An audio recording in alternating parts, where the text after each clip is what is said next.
Assalamualaikum teman-teman, selamat berjumpa lagi dengan saya Abdurrahman dan masih tetap di channel Abdurrahman ya. Dan masih tetap juga mengupas tentang seputaran gangguan asam lambung dan ascites psikosomatis. Nah, di season kali ini saya akan ngobrol atau bercerita tentang sensasi psikosomatis ya, biar kalian itu tidak bingung ya. Kok asam lambung itu sensasinya banyak sekali gitu ya.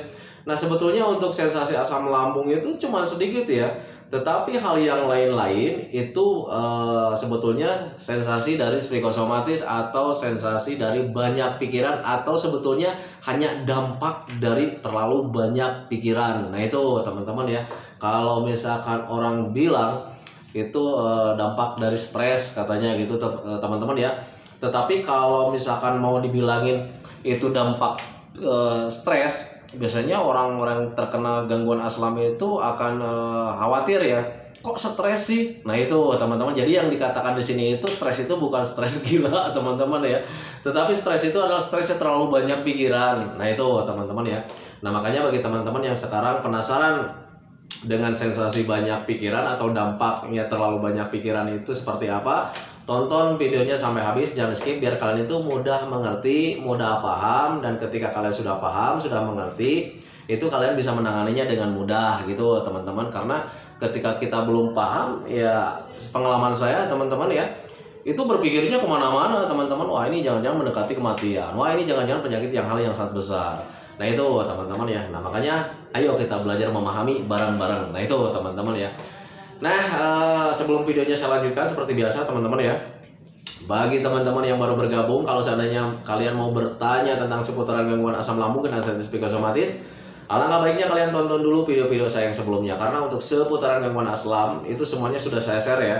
Dari mulai cerita saya yang terkena gangguan asam lambung dan ascites psikosomatis, kemudian merasakan 1001 macam sensasi, itu sudah saya share. Kemudian bagaimana cara menanganinya setiap sensasi yang datang, yang hadir, itu juga sudah saya share. Dari ujung rambut sampai ujung kaki, ada jalan keluarnya. Nah itu teman-teman, tetapi berbeda jalan keluarnya. Makanya sesuaikan saja judulnya dengan kebutuhan kalian. Kalau misalnya kalian sekarang sedang menangani kalau misalnya bingung dengan rambutnya yang rontok, ada penjelasannya dan bagaimana cara menanganinya. Jangan sampai kalian itu ingin menangani rambut tetapi kalian menontonnya di bagian lambung. Nah itu teman-teman ya. Nah itu makanya tontonnya itu sesuaikan saja judulnya dengan kebutuhan kalian. Nah itu teman-teman ya. Dan kemudian bagi teman-teman yang baru bergabung juga, dimohon ya videonya itu di subscribe dulu, karena untuk subscribe itu tidak memerlukan biaya, tidak memerlukan pendaftaran. Jadi subscribe itu adalah hal yang sangat mudah sekali bagi teman-teman lakukan ya. Jadi teman-teman itu cukup memijit saja tulisan yang warna merah, tulisan subscribe. Biar kenapa? Jujur, biar videonya itu cepat berkembang dengan baik. Dan kalau seandainya videonya itu berkembang dengan baik, sudah barang tentu itu akan menambah semangat tersendiri buat saya untuk terus nge-share tentang seputaran gangguan asam lambung dan ascites psikosomatis terhadap kalian. Kemudian jangan lupa juga tekan juga tombol lonceng sama tombol like-nya, biar kalian itu dapat notifikasi atau pemberitahuan video saya yang terbaru. Karena saya itu akan terus nge-share tentang seputaran gangguan asam lambung dan ascites psikosomatis ini terhadap kalian, dengan tujuan semoga saja videonya itu menjadi wasilah atau jalan keluar bagi kalian yang sedang mengalami gangguan asam lambung dan ascites psikosomatis hingga membaik ya, apalagi sampai sembuh total. Ya minimal hanya memberikan motivasi saja, atau lebih minimalnya lagi hanya sekedar menemani kalian yang sekarang merasakan tidak nyaman dari gangguan asam lambung dan ascites psikosomatis. Nah itu teman-teman ya, lancar benar ngomongnya karena sudah tuh mulai terbiasa gitu teman-teman ya. Nah itu, nah kembali lagi ke topik utama teman-teman ya. Untuk sensasi asam lambung cuma sedikit, tetapi untuk dampak-dampak dari psikosomatis atau terlalu banyak pikiran itu sangat banyak sekali teman-teman ya. Kalau misalnya diurut dari ujung rambut sampai ujung kaki itu pasti ada teman-teman, dan banyak sekali teman-teman ya. Nah makanya saya selalu bilang di video-video sebelumnya itu, hindari stres, kendalikan stresnya dengan cara seperti apa? Mengalihkan banyak pikirannya dengan berpikir kesenangan-kesenangan atau tindakan atau kegiatan yang menyenangkan. Bisa itu hobi, bisa itu kegiatan yang lainnya. Dan untuk mencari-cari kebahagiaan atau hobi-hobi yang menyenangkan itu banyak sekali. Bisa dengan tontonan, bisa dengan kegiatan. Nah itu teman-teman ya, jadi alihkan saja stresnya, kendalikan saja stresnya dengan hal-hal yang senang-senang. Nah itu teman-teman ya. Nah sebelum saya sampaikan sama teman-teman itu dampak-dampak dari banyak pikiran atau dampak-dampak dari psikosomatis, perlu kalian ketahui bahwa saya itu bukan dokter, saya itu bukan ahli hipnoterapi, saya itu bukan ahli medis, saya itu bukan ahli penyakit dalam. Saya itu hanya orang yang pernah mengalami gangguan asam lambung dan ascites psikosomatis selang beberapa tahun. Nah itu teman-teman, kemudian saya itu sembuhnya tanpa obat, tanpa herbal, dan jadi hanya mempelajarinya sendiri, kemudian menjalankan metodenya apa yang saya ketahui, akhirnya sembuh sampai total gitu teman-teman ya. Nah itu juga patokan buat teman-teman bahwa gangguan asam lambung dan anxiety psikosomatis bisa sembuh teman-teman, karena memang bisa sembuh sih sebetulnya, karena untuk gangguan asam lambung dan anxiety psikosomatis ini tidak berbahaya, sama sekali tidak berbahaya, hanya mengganggu saja.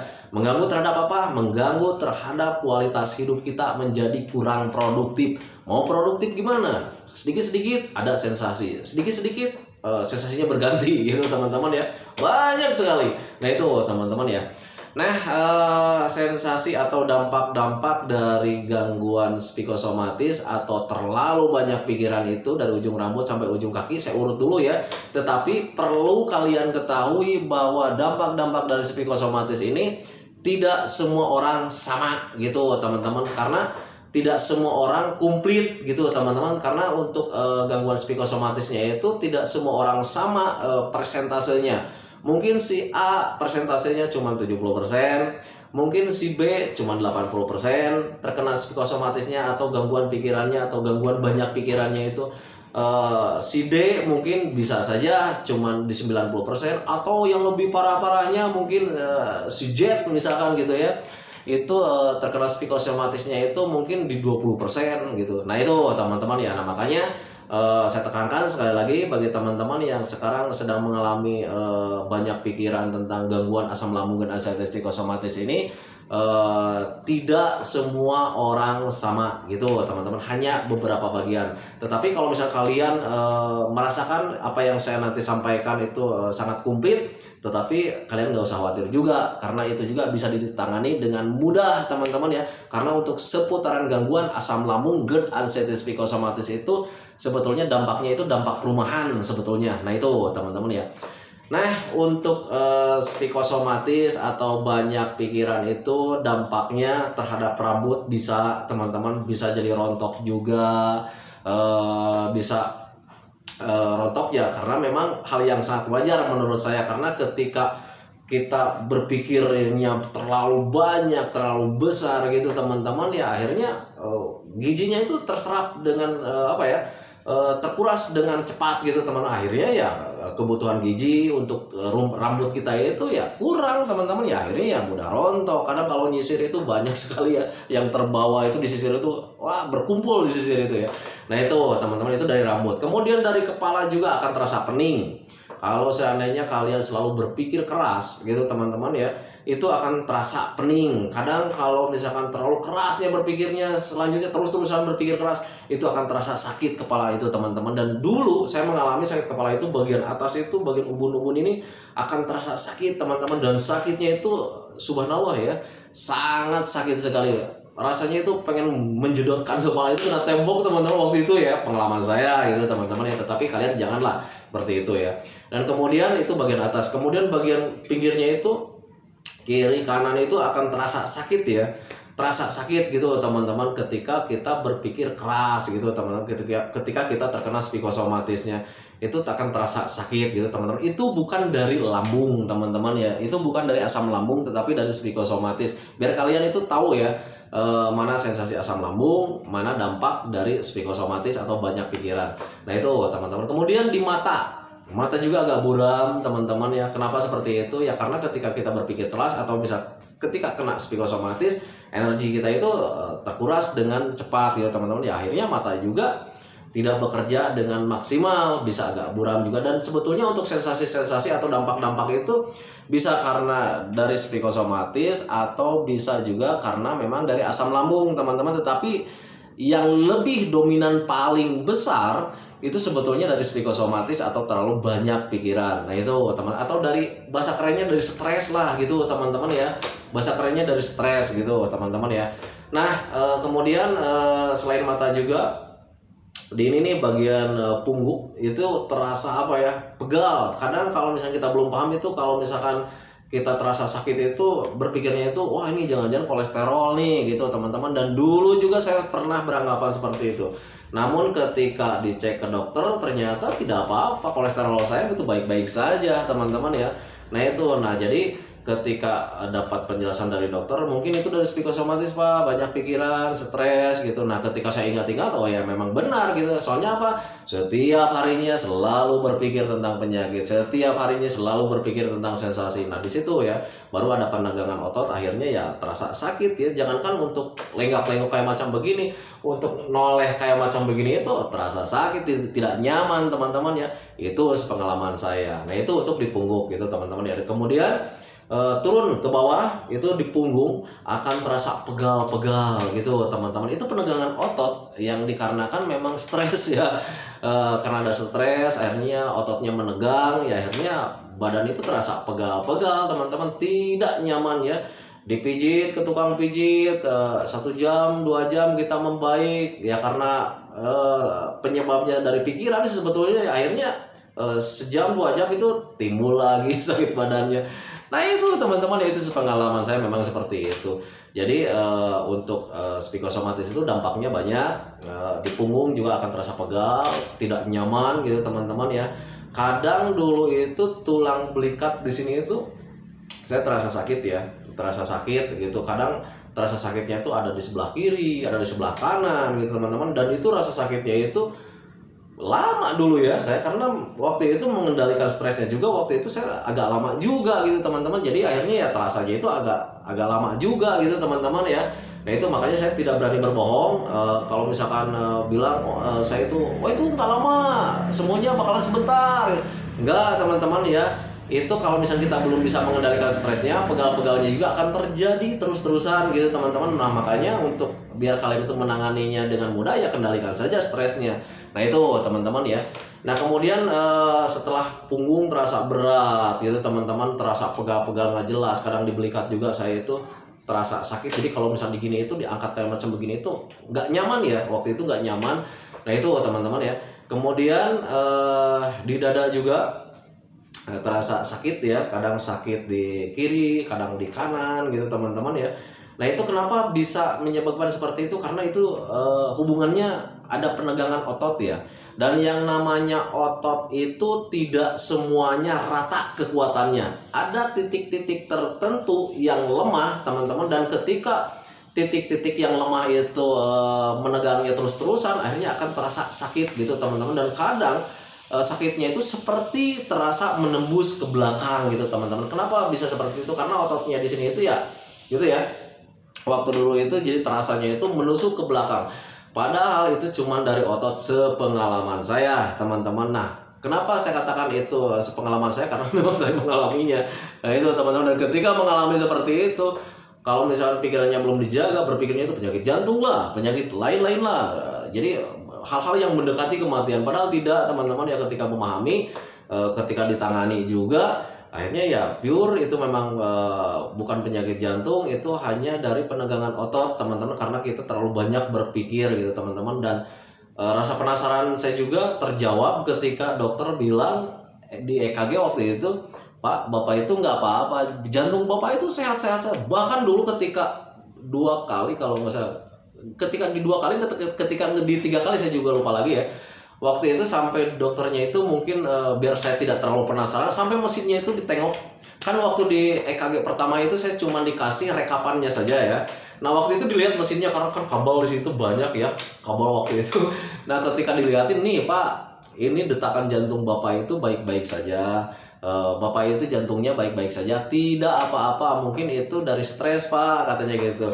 Nah akhirnya saya mencoba memahami lagi, mengingat lagi, oh iya memang ternyata benar, setiap hari saya itu selalu berpikir keras tentang penyakit, selalu berpikir keras tentang sensasi, selalu berpikir keras tentang keadaan diri sendiri teman-teman, tanpa disadari itu menjadi kesetresan tersendiri teman-teman ya. Nah itu gitu, jadi ketika memahami ke sana ya sudah, saya bilang saya terima waktu itu. Oh ya berarti ini dari stres. Akhirnya saya mengalihkan stresnya dengan cara bersenang-senang, kemudian minum air hangat pelan-pelan, minum air putih itu minimal 8 gelas, dan itu stresnya pasti akan hilang. Dan semuanya tentang dampak stres itu ya hilang dengan sendirinya teman-teman, tanpa herbal. Itu pengalaman saya. Nah itu untuk di dada. Kemudian untuk di tangan, kadang ketika stresnya belum terkendalikan, stresnya belum hilang dengan sempurna, kadang di suatu waktu kadang ada suka gemeteran juga gitu teman-teman ya. kadang gemeteran gitu teman-teman. Ini apa nih? Ketika belum bisa memahami ya berpikirnya ke yang lain-lain teman-teman. Penyakit berbahaya. Jangan-jangan ini tremor berbahaya.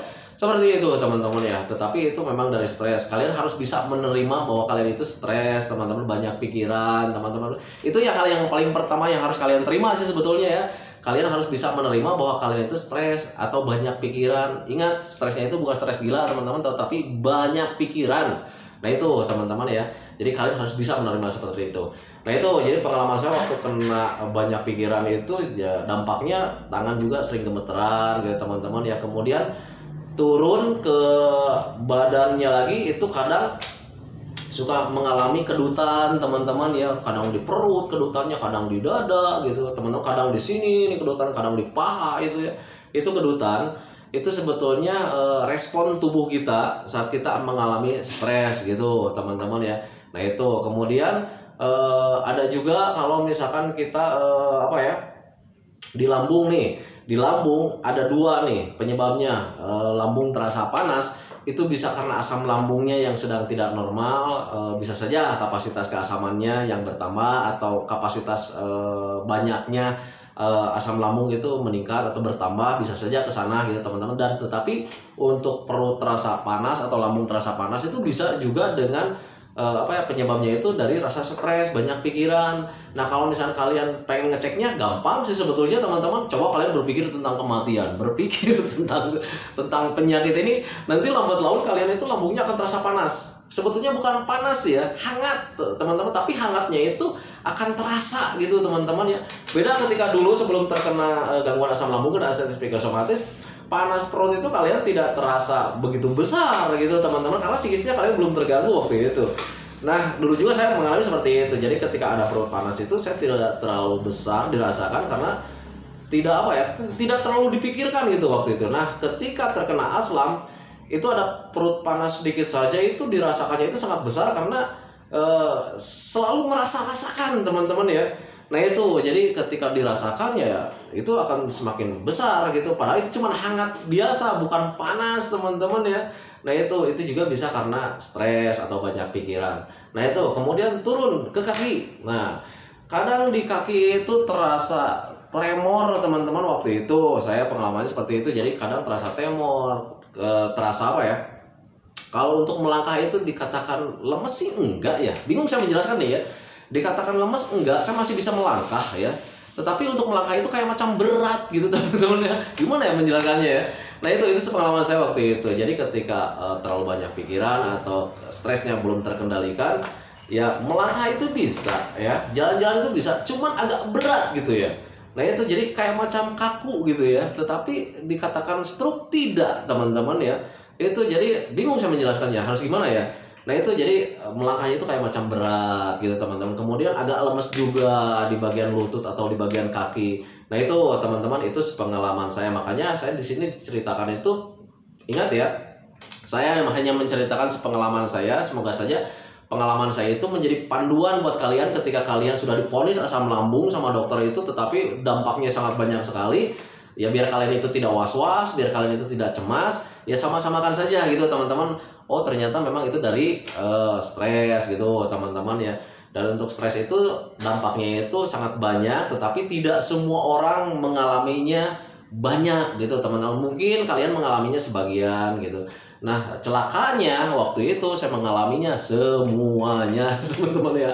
Tetapi alhamdulillah menurut saya gitu teman-teman, alhamdulillah saya mengalami dampak-dampak dari stres itu sangat banyak. Kenapa saya mengatakan alhamdulillah? Karena bisa mengetahui dan alhamdulillah bisa memberitahu kepada orang lain. Ya itu hitung ibadah saja teman-teman, yang memberikan informasi sama teman-teman. Nah itu teman-teman, jadi biar teman-teman itu tidak bingung gitu. Nah itu untuk di kaki. Nah kemudian sekarang untuk di badan nih. Untuk di badan, dampak stres atau dampak banyak pikiran itu bisa ke BB teman-teman ya. Berat badan kita itu menjadi kurus gitu teman-teman ya. Nah itu, kalian harus menyadarinya begini ya, untuk mengimbanginya gitu. Orang yang tidak terkena aslam, kalau seandainya banyak pikiran pasti kurus gitu teman-teman ya.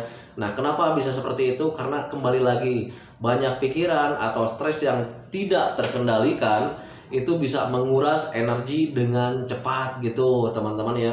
Jadi untuk stres itu bisa dampak ke BB menjadi turun gitu ya. Nah kadang orang yang terkena aslam itu suka bingung ya, kok BB saya ini turun, ada apa-apa dengan BB saya terkena aslam.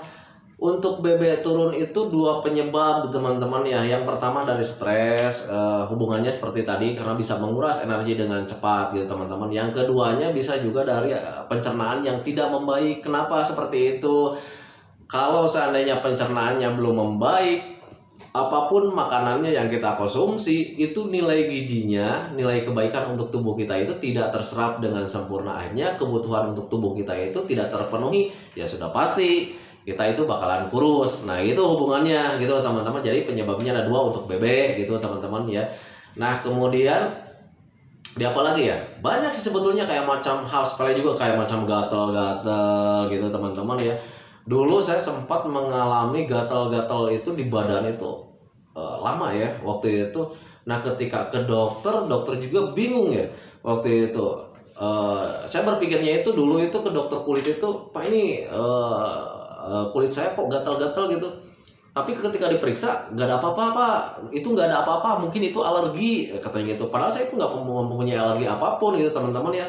Tetapi gatal-gatal ya, badan itu terasa gatal-gatal. Apalagi kalau misalkan mulai sadarnya itu pas mau keluar keringat, itu terasa gatal-gatal. Nah ketika diingat-ingat waktu itu, kenapa nih saya itu gatal-gatalnya itu ketika mau keluar keringat. Ternyata ketika kita berpikir keras gitu teman-teman ya, akhirnya kita berdiam diri di rumah gitu teman-teman, akhirnya asam lambungnya meningkat, ada panas lagi di lambung, akhirnya akan keluar keringat. Itu karena memang kitanya sering berdiam diri di rumah, jarang olahraga dengan jangka waktu yang lama, akhirnya pori-pori kulit kita itu mungkin ini teman-teman ya, itu agak menyempit. Nah ketika mau keluar keringat, ada dorongan dari dalam, itu pori-porinya itu membuka gitu, terpaksa mungkin ya sama keringat itu mendorong keluar, dan akhirnya itu akan terasa gatal teman-teman. Itu sepengalaman saya, itu sepengetahuan saya teman-teman ya.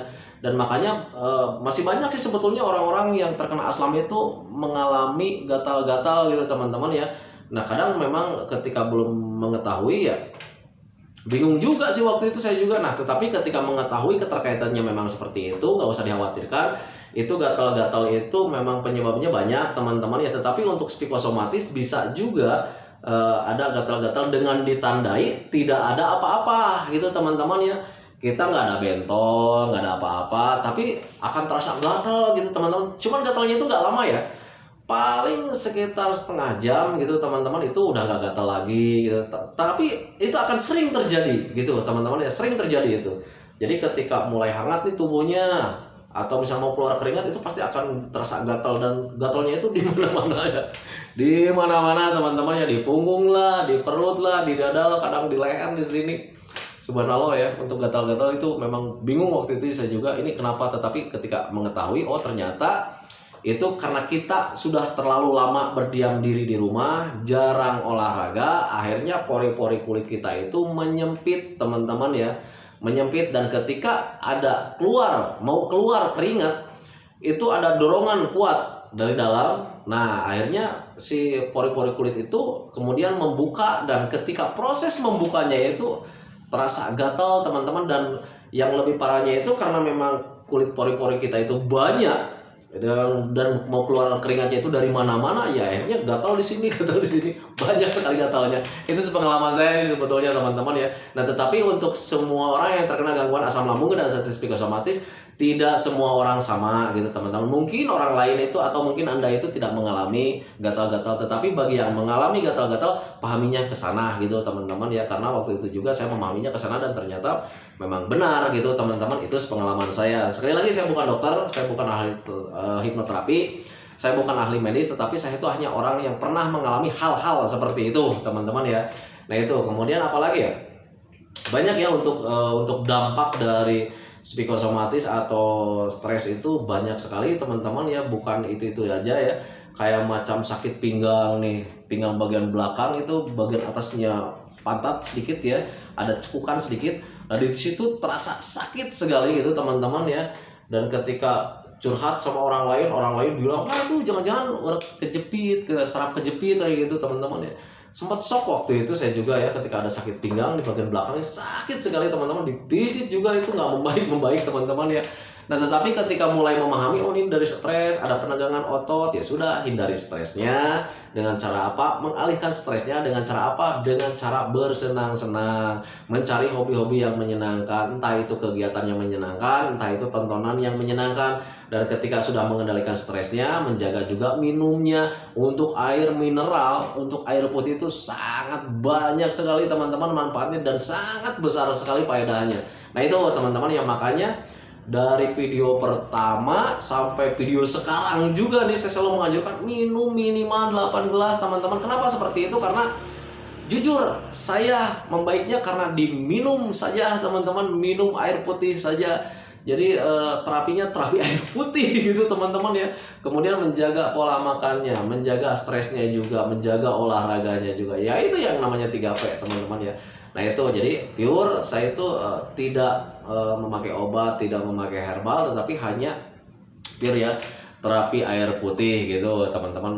Makanya di situ saya mulai paham bahwa kekuatan air putih itu sangat dahsyat sekali menurut saya teman-teman, sepengalaman saya. Tetapi kalau misalnya kalian percaya sama obat ya silakan, kalian percaya sama herbal ya silakan.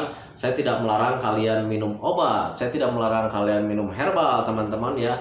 Yang penting kuncinya begini teman-teman, apapun yang membuat kalian membaik lakukan saja. Nah itu teman-teman ya. Tetapi kalau misalkan kalian mau minum obat atau kalian mau mengkonsumsi herbal, ingat setiap kalian mau menangani setiap sensasi juga kalian harus ada yang dijaga juga, yaitu pencernaannya. Nah itu teman-teman. Jadi kalau misalkan ini Pak saya itu sakit kepala nih tapi bisa membaik nih dengan obat warung, boleh-boleh saja, tetapi ingat juga ada yang harus kalian jaga juga, yaitu pencernaannya. Apakah obat warung itu tidak mengganggu sama pencernaan kalian? Nah itu teman-teman, itu kuncinya seperti itu. Nah itu teman-teman ya. Baru 27, nggak apa-apa lah kita panjang lebar aja. Mumpung sayanya itu nggak ada temen yang datang ke sini. Biasanya jam segini tuh ada temen yang kesini sharing gitu teman-teman ya. Tetapi sekarang karena mungkin sekarang itu cuacanya lagi nggak benar, ya mungkin sedang asik di rumah atau nunggu telepon gitu teman-teman. Nah itu jadi untuk dampak stres itu banyak teman-teman ya, banyak sekali. Tetapi bisa ditangani dengan mudah karena semuanya juga dampak rumahan kayak macam rambut, bukan hal yang sangat besar, itu dampak rumahan bisa ditangani dengan mudah. Kenali saja penyebabnya apa, stres, hindari stres. Karena kekurangan gizi ya banyak makan yang bergizi, gitu aja gampang sih sebetulnya ya. Ini pegal-pegal karena ada penegangan otot dari stres, ya sudah hindari stresnya biar pegal-pegalnya itu hilang gitu kan. Berpikir simpelnya seperti itu, perbanyak mineralnya. Nah itu teman-teman ya. Nah itu teman-teman ya video dari saya. Mohon maaf saya itu agak kurang semangat ya menyampaikannya untuk di video kali ini tuh karena baru pulang mancing langsung mandi, kemudian sembahyang, sambil nunggu makan bikin video dulu, jadi masih kurang semangat nih bikin videonya ya. Tapi nggak apa-apa lah, minimal di kali ini hanya menemani saja, menemani teman-teman saja gitu teman-teman ya. Tetapi bagi teman-teman yang nonton di video kali ini, wah jangan-jangan Pak Roman nih kambuh nih katanya gitu ya. Biasanya orang kan gitu ya, kalau misal melihat orang yang memberikan motivasi kalau kemudian tidak ceria, kemudian tidak semangat, berpikirnya yang lain-lain, wah jangan-jangan nih belum sembuh nih gitu kan ya. Wah jangan-jangan pasti terkena lagi nih.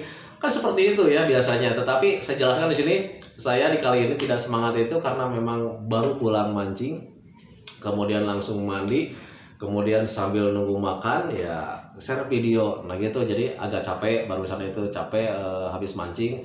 Walaupun mancingnya barusan itu orang Sunda bilang itu digigit guguk katanya gitu, nggak dapat sama sekali nggak dapat sama sekali ya. Kayak namanya mancing juga kadang ada dapatnya, kadang tidaknya, seperti itu ya, hal yang sangat wajar gitu teman-teman ya. Nah itu teman-teman ya, video dari saya tentang dampak dari gangguan psikosomatis. Dampaknya sangat banyak sekali, tetapi kalian gak usah khawatir, itu hal yang sangat wajar menurut saya, karena itu bisa ditanganinya dengan mudah kalau misalnya kita tahu penyebabnya.